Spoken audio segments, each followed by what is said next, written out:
There's a moment, quiet but undeniable, when a man's words stop being just words and start revealing his truth. Not the truth he pretends to live by, but the one he hides beneath smiles, routines, and charm. You've felt it before. A phrase that brushes past your boundaries like it doesn't see them. A tone that shrinks you without raising its voice. A casual sentence that carries a subtle erosion of respect. Carl Jung called it the shadow, the unconscious parts of ourselves we deny, then unknowingly project onto others. When a man doesn't respect you, he rarely says it outright. He lets the shadow speak for him. Through dismissive remarks, emotional ambiguity, or subtle acts of superiority disguised as concern. If you're not paying attention, these words pass as normal. But if you're awake, if you've done your inner work, you'll feel the crack in the energy the moment it slips out of his mouth. Because disrespect doesn't arrive with fists. It arrives with phrases that sound almost harmless. But they carry a deeper psychological signature, a lack of regard for your mind, your presence, your sacred boundaries. Here's the first one. And it's a classic. You're too sensitive. At first, you might pause. Maybe even question yourself. You wonder if you did overreact. If maybe you misheard or misunderstood. That's the trap. This phrase doesn't seek clarity. It seeks control. You're too sensitive is not a mirror. It's a weapon. Used to distort your perception of reality. Jung warned that projection always reveals more about the projector than the person it's aimed at. When a man says you're too sensitive, he's rarely making an honest observation. He's avoiding responsibility. In truth, sensitivity is not weakness. It's awareness. A finely tuned radar for emotional dishonesty and psychological games. So when your body tightens and your chest closes in response to his words, it's not because you're broken. It's because your soul recognizes disrespect before your mind does. Carl Jung would tell you, don't dismiss your reaction. The emotion you feel is your unconscious trying to speak. A man who respects you doesn't try to shrink your perception. He's curious about it. He listens. He asks questions instead of throwing labels. But a man who fears your clarity will always try to fog the glass. And calling you too sensitive is his way of dimming your vision, so he doesn't have to face what you've already seen. This phrase teaches you everything you need to know. He's not interested in dialogue. He wants dominance. And worse, he wants you to police yourself for him. So he doesn't have to change. Don't argue with it. Don't explain yourself. Just see it for what it is, a shadow defense from a man who isn't ready to meet you at your depth. Walk calmly, not because you're angry, but because your peace deserves a space where it's not constantly on trial. 2. Relax. It's not that serious. The dismissal of your reality is the beginning of every emotional betrayal. When a man utters these words, what he's really saying is, your concerns are inconvenient to my comfort. He wants you to shrink the moment to match his unwillingness to meet it. Carl Jung spoke of the persona, the mask we wear to survive socially, to seem stable, acceptable, even kind. But behind it lies a truth most people won't show you, whether or not they believe your experience matters. Relax. It's not that serious, is a mask phrase.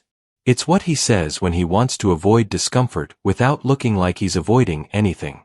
It's a disguise for indifference. And here's the deeper danger. It subtly trains you to distrust your own intuition. It teaches you to second-guess what your heart knows. And once that seed of self-doubt is planted, manipulation doesn't need to be loud. It just needs to be consistent. You deserve someone who responds to your concerns with presence, not performance. Someone who respects your inner world even when they don't fully understand it. Because when a man respects you, he doesn't need to agree to take you seriously. He listens not because you demand it, but because your existence alone warrants it. Jung once said that loneliness doesn't come from being alone, it comes from being unable to communicate the things that feel important to us. And that is exactly the world this phrase builds, one where your voice echoes back unheard. Don't let that become your emotional climate. 3. You always overthink everything. The third phrase strikes not at your words, but at your mind. It's an assault on your way of processing the world.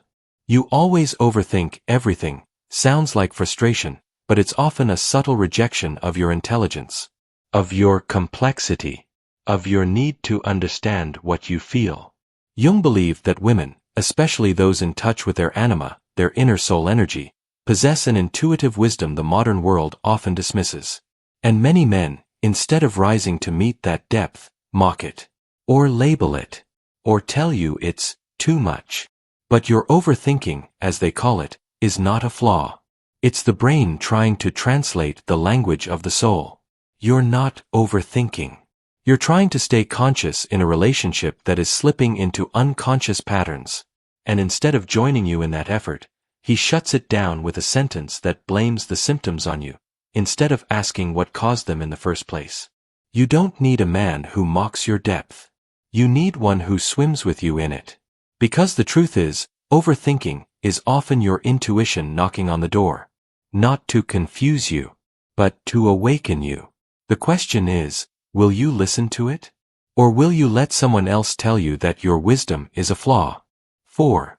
You're thinking too much about yourself. At first, it may sound like a wake-up call. Like he's helping you break out of your ego. Maybe even teaching you to care more about others. But listen again. Look deeper. What he's really saying is this: your needs make me uncomfortable.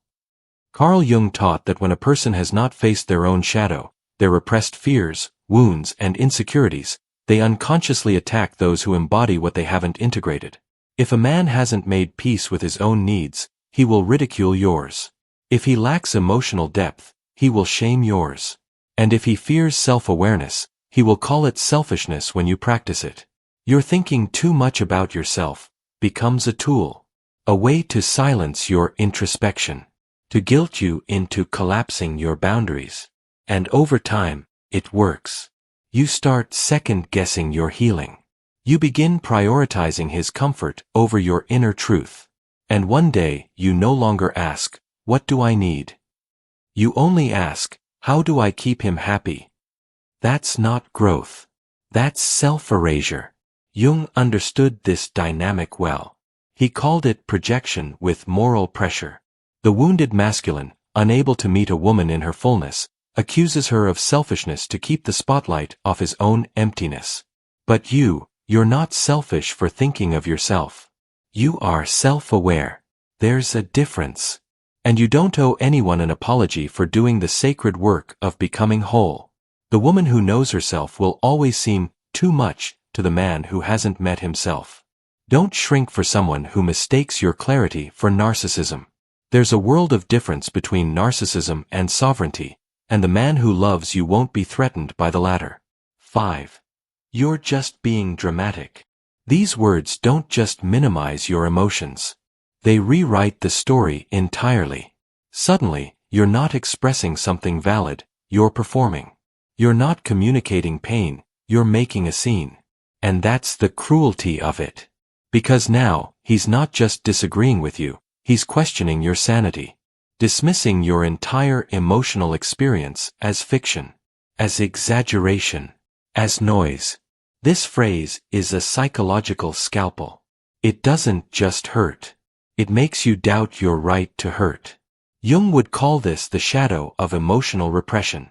When a man has learned that vulnerability is weakness, he will see your openness as a threat.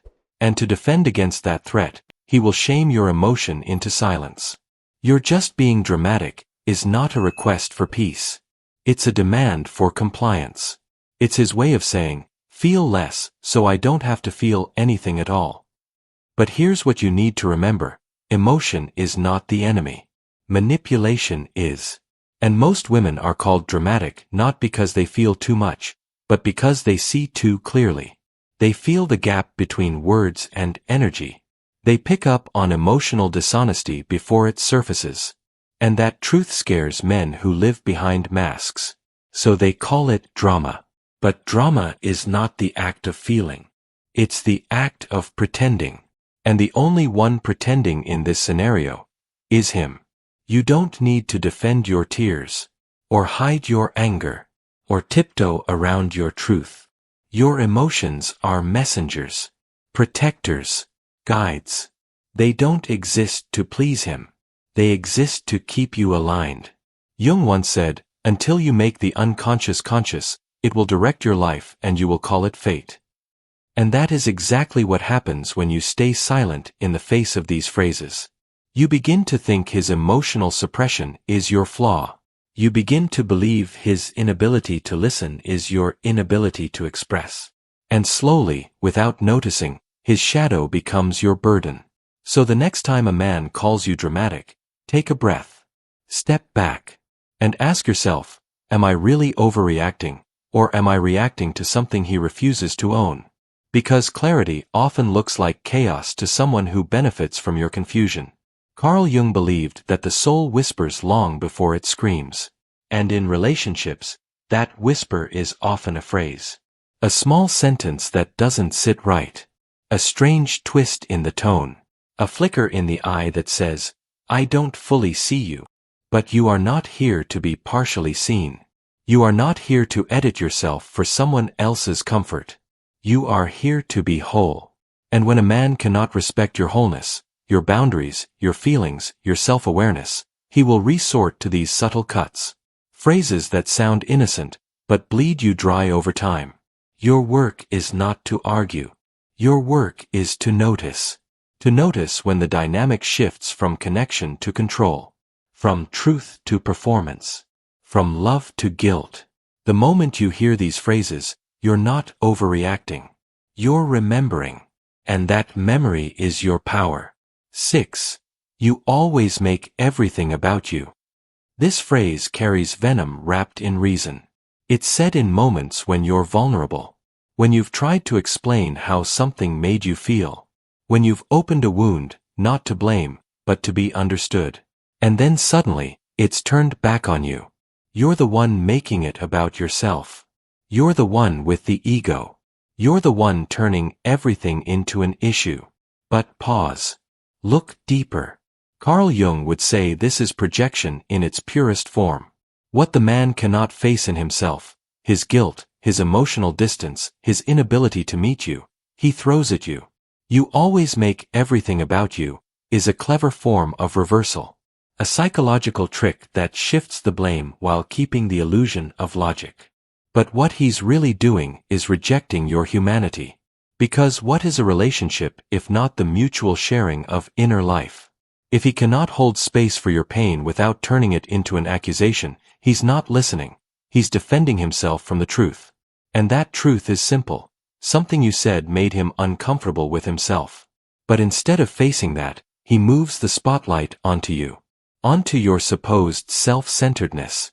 Your overreactions. Your neediness. It's not a conversation. It's a deflection. Here's the paradox. A man who genuinely thinks of others never needs to say, "You always make it about you." Because empathy doesn't accuse. It leans in. You are allowed to speak of yourself. To feel deeply. To need things. That is not selfishness. It is presence. And presence, in a man who hasn't met his own depth, will always feel threatening. 7. You're just insecure. This one is a dagger disguised as diagnosis. It pretends to be helpful. Like he's pointing out something so you can grow. But listen to the tone. Watch the timing. Notice when he says it. Usually, it's when you bring up something real. A boundary. A betrayal. A recurring behavior that feels like a red flag. Instead of engaging, he labels. You're just insecure. It sounds like insight, but it's a form of gaslighting. Carl Jung warned that the unexamined man often fears the mirror you hold up to him. And to escape that mirror, he'll discredit the reflection. He'll say it's you who's distorted. You who's broken. You who's afraid. But here's the truth. Not all discomfort is insecurity. Sometimes discomfort is intuition. And a woman who has lived, been hurt, and healed does not arrive empty. She carries instinct, wisdom, pattern recognition. To call that insecurity is to reduce her history into a flaw. It's to make her question the very tools she's used to survive. And that's the most dangerous part. Because if he succeeds, you will start to override your inner alarm. You will abandon the signals your soul sends you. And once that happens, he doesn't need to manipulate you anymore. You'll do it to yourself. You'll silence yourself before he even has to. Jung said, the privilege of a lifetime is to become who you truly are. But that privilege begins with self-trust. With honoring the voice that says, this feels wrong, even when you can't fully explain why. You are not too insecure. You are too conscious for someone who would rather live asleep. 8. Why can't you just let it go? Let go of what? Your boundaries? Your memory? Your sense of dignity? This phrase sounds like a call to peace. But it's often a demand for emotional amnesia. When a man says this to you after hurting you, without accountability, without conversation, it's not healing he wants. It's forgetfulness. He doesn't want repair. He wants silence. Carl Jung understood that real resolution comes from integration, not avoidance. He warned that when we bury experiences without digesting them, they do not disappear. They ferment. They twist into resentment, confusion, even self-abandonment. Why can't you just let it go, is not a path to healing. It's an attempt to rush past it. To erase the lesson. To resume the illusion of harmony without earning it. And here's the emotional trap. If you refuse to let it go, he calls you bitter. But if you pretend to, you betray your truth. You're caught either way. That's why this phrase is so dangerous. Because it doesn't just try to end a conversation, it puts your integrity on trial. But here's what you must remember. Letting go is sacred. But only when it comes after acknowledgement. After presence. After responsibility. You don't owe forgiveness on someone else's schedule. And you certainly don't owe your silence to someone who refuses to face what they've done. If a man truly respects you, he won't rush you through your healing. He'll sit with the discomfort. Not to punish himself, but because you matter. Because the relationship matters. Because truth matters. Letting go isn't the absence of memory. It's the presence of wisdom. And if he can't hold space for your memory, he was never worthy of the space you gave him. These phrases may seem disconnected, but they come from the same psychological root, the refusal to meet you as an equal. And once you recognize the pattern, you see it everywhere. Not just in words, but in tone, in pauses, in the way you feel after a conversation. Do you feel seen? Or managed? Heard? Or handled? Jung said, people will do anything, no matter how absurd, to avoid facing their own soul. And that includes reducing yours. But your soul was not made to be digested into pieces, just to be palatable for someone who's never tasted their own pain. You were made to live whole. And the man who cannot respect that wholeness, he will try to convince you that fragments are all you deserve. But you know better now. When the same phrases repeat, not just in one relationship, but in patterns, across time, across faces, you begin to see what Jung warned us about. Until you make the unconscious conscious, it will direct your life, and you will call it fate. These 5 phrases? They're not just red flags. They are echoes from the psyche of a man who has not yet met himself. And if you don't recognize them early, you begin to think the issue is you. You start shaping yourself around his insecurities. Bending to avoid conflict. Smiling to keep the peace. Numbing your intuition just to feel loved again. But what you've really done is disappeared. And that is the ultimate cost of being with someone who doesn't respect you. You stop respecting yourself. Jung's great teaching wasn't just about the shadow in others. It was about the shadow within us, the part that stays silent, accepts less, and fears being alone more than being diminished. But here's the truth you already know deep in your bones. You were not born to be tolerated. You were born to be met. Met in your emotion. Met in your intuition. Met in your fullness, not just your usefulness. Any man who cannot meet you there, any man who needs to twist your voice, question your mind, or reframe your depth as dysfunction, is not a partner. He's a mirror. One reflecting back the parts of you that still crave external approval more than internal alignment. You don't need another apology. You need to return to yourself. Because respect doesn't begin in his mouth. It begins in your decisions. And that's the gift of this awakening. You don't have to fight. You don't have to prove. You don't even have to explain. You just have to walk away. Quietly, consciously, completely. Not out of anger. Not even out of pain. But out of devotion to your inner truth. Carl Jung said, your vision will become clear only when you look into your heart. Who looks outside dreams. Who looks inside awakes. And now, you are awake. Let the man who doesn't respect you return to the shadows that raised him. You, beloved, are not staying there.